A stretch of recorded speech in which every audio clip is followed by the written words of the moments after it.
We got Ryan Fitzpatrick on the line with us right now. Hello, Fitz. John Murphy and Steve Tasker up here in Buffalo. Thanks for carving out some time out of a busy day to be with us here today. We appreciate it. No problem. Murph, I'm the other quarterback now. That's what you know me as. I introduced me as. The other guy. Another guy. Yeah. And give us a little sense of how it's gone. The last couple of weeks, you guys have eked out the victory. You started playing a lot better when you showed up here in Buffalo. You played a really good game. You had Pittsburgh on the ropes early in that game. You've really put it together in this last month. Yeah, you could definitely feel the momentum shifting, a little bit, the mood shifting in the building. And I think, we've strung together some really good weeks of practice, and that's where it all started. And with the first game against Buffalo, I think we gained some confidence in that game, even though we came out with a loss. And then same thing, being able to get on Pittsburgh early. I think we were slowly figuring out that we could be a good football team. So it was nice to see some results the last few weeks and winning in different ways. But we're practicing with good energy. We've got good energy in the building right now, and hopefully that continues. And that's how we're digging ourselves out of the hole. Fitz, did you take it upon yourself to change that energy when you got back in the starting lineup? Did you see that as your job? Well, I did. I was upset, down, whatever the right word is, when I got taken out of the lineup and, didn't play well in the first couple games, so completely understood. But in getting that opportunity, got thrown into the fourth quarter of the Redskins game and tried to provide a little bit of a spark.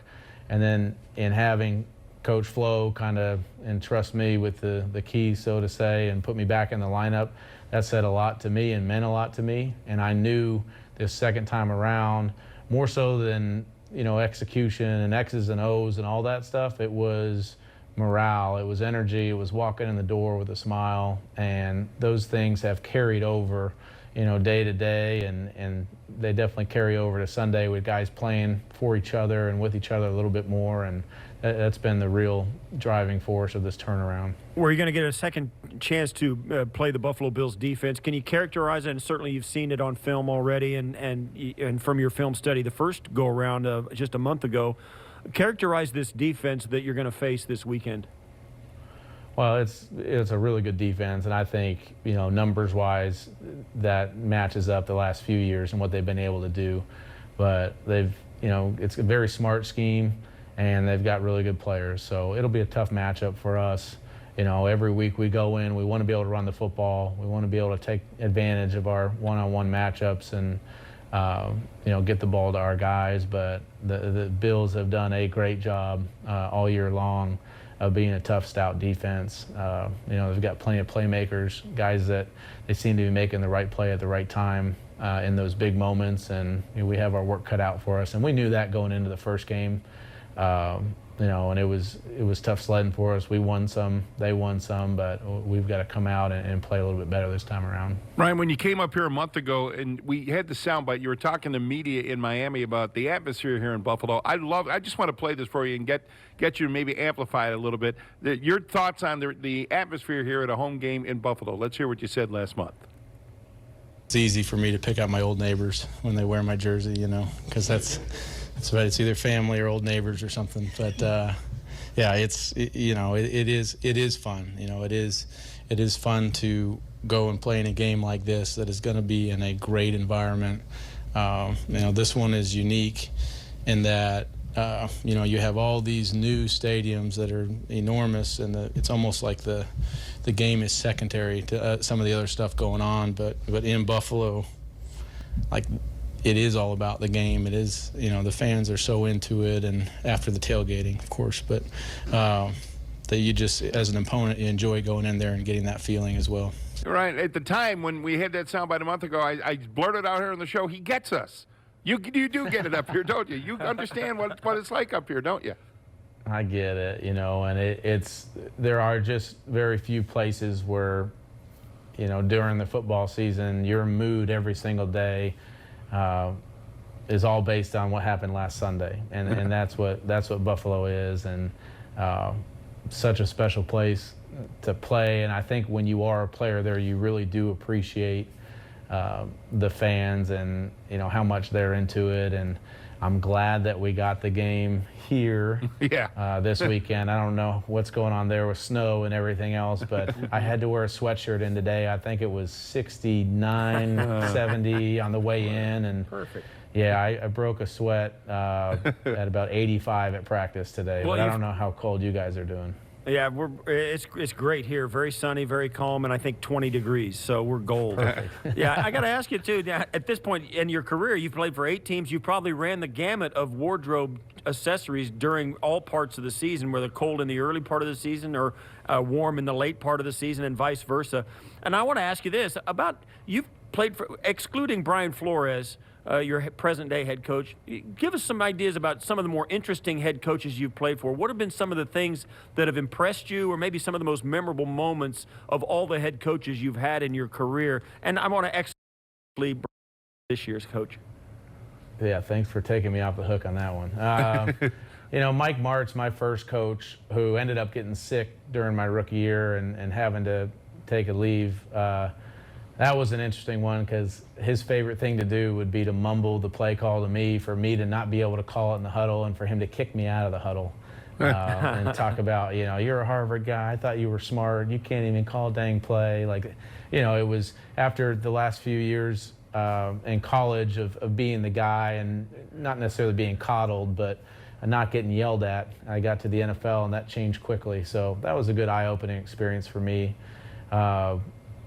Just in terms of when I was in Buffalo, Dick Duran, one of the nicest, genuine human beings on earth. You know, and then Perry Fuel taking over for him, and then Chan coming in. I had plenty of great moments with Chan. I played for him for 5 years, 3 in Buffalo and 2 in New York. But I've had a lot of head coaches over the years, and a lot of great stories. A lot of them that maybe I'll share when I get to be invited to their roast, but you know, nothing for the Murph show. Right. As you come in here this week, or as you host the Buffalo Bills this next week, you've got a chance to see Yates White in his last 3 years, and this year he seems to have taken maybe a step forward. He was really good as soon as he lined up his rookie year, but this year he seems really, really to be having a great year. He had a great game last week in a loss against Cleveland. What are your thoughts about Yates White and what he's shown as a cornerback right now in his career? Yeah, he's done a great job, and you know, I learned that the hard way, obviously, in the first game with the interception that he had off of me.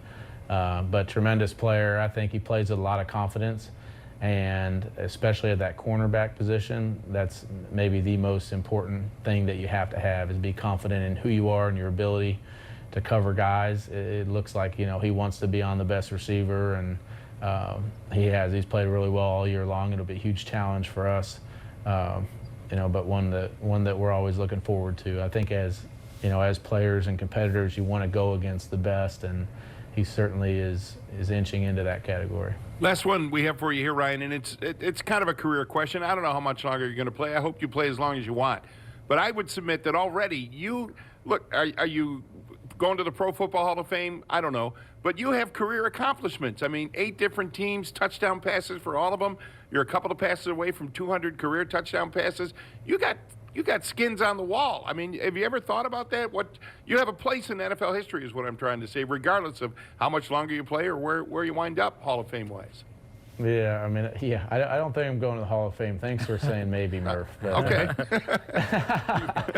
I'm trying to be polite. I hear that a lot. I've had it's been an unbelievable 15 years, and, you know, more so than, you know, the numbers and the yards and the teams and whatever, you know, weird record I set every week for, you know, touchdowns for 8 teams, interceptions for 8 teams, rushing touchdowns, getting sacked, you know, pass interference penalty or roughing the passer penalties, whatever it is. There's a bunch of weird ones out there, but I truly, you know, have pride myself and always will remember just the guys that I got a chance to play with and share the locker room with. And, you know, I know you guys get to work closely with Eric Wood and, you know, guys like that, and just being able to continue to play and, you know, continue to make those type of relationships and make, you know, guys like Fred Jackson and Stevie Johnson and Scott Chandler and whoever else, you know, the guys in Buffalo that aren't really playing anymore, you know, giving them a little badge of honor, being able to watch me out there somehow still running around and banging my head. That's fun for me. It's been fun watching you and knowing you. We'll see you down there Sunday. Thank you, Ryan. All right, thank you. All right, Ryan Fitzpatrick, former Bills quarterback and 15 years in the NFL. He will be the starter for the Dolphins on Sunday.